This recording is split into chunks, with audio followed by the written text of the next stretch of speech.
Hi, this is Nkechi from The Vent. I'd like to welcome you to The Vent Craft if you're just joining me for the first time. I make it a point of duty in this channel to show you how to make lovely, unique fascinator designs as well as tips and tricks in your millinery journey. And I crown it up with some catalogs or new designs I created to increase your creative ability. Today, I would love to teach you how I made this lovely, simple, affordable, white crinoline fascinator that can be worn in several ways, as you can see. I designed it initially for bridesmaids, but I believe you will think of other occasions it can be worn for. So, follow me. Let's dive in.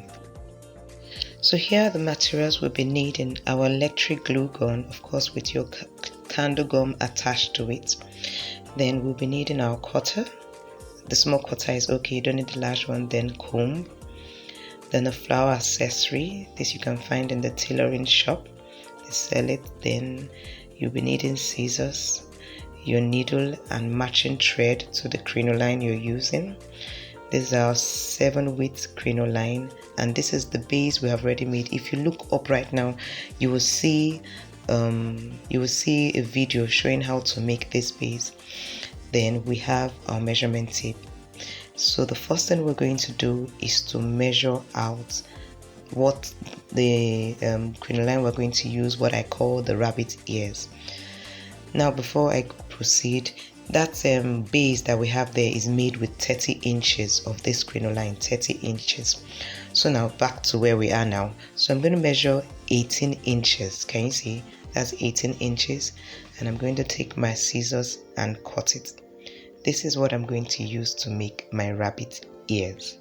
That's some kind of loops that are on top of the base, as you must have noticed in the picture previously. Remember, as I said, I made use of 30 inches for the base. Before we proceed further, I would like to thank all of you that have subscribed to my channel and are returning back to watch this video. Now, if you haven't, please click that subscribe button and also the bell button so you get notified of my new trainings. Thank you. Okay, so the first thing you do is remove the thread of the crinoline, and we're going to divide it into two. Now that's because the rabbit ears we're going to be using 9 inches. If you want it bigger, of course you can use the 18 or more. So the next step is to fold it into two like so and squeeze it like I'm doing. So that's the way you do it, but I'm going to do it again in a better way, so just hold on. Fold it into two, then you like a pleat, as if you're pleating it. Can you see what I'm doing?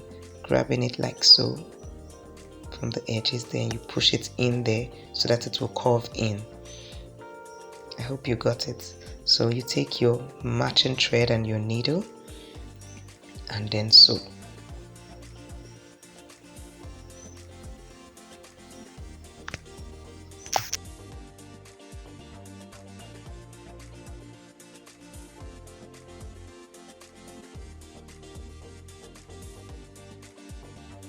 Once that's done, you cut off the excess.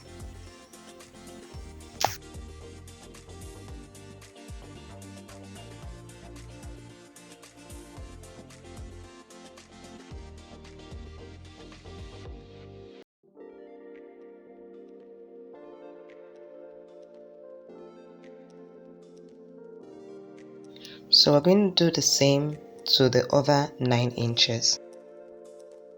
Okay, so these are our 2 rabbit ears. So now we're going to sew it to the base.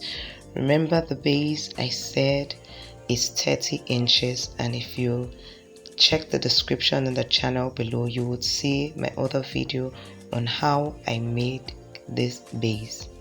So we're sewing the rabbit ears close to each other. You can sew it anyhow you want to. I always say don't try and make exactly the same design. Be creative and make your own design. But at least right now you know how to make rabbit ears, you know how to make the base, so you can change, give a twist on your own. So that done, now I'm going to put this flower accessory on top using my candle glue gum. You can see it is actually a quick design you can make for a bridesmaid. Probably they came late to inform you, and sharp you're done with it. Next step to making this crinoline fascinator is to attach our combs. Now I'm going to count the tips of the comb because I'm not going to use the full comb. I'll be using half. So it's actually 14 if you count it. So I'm going to divide it into 2, making each of them 7. So that's the piece there. So I'm going to be gluing it that way there, and I'm going to make use of my candle glue gun. As I told you, this is a fascinator that can be made quick and sharp. So that's it.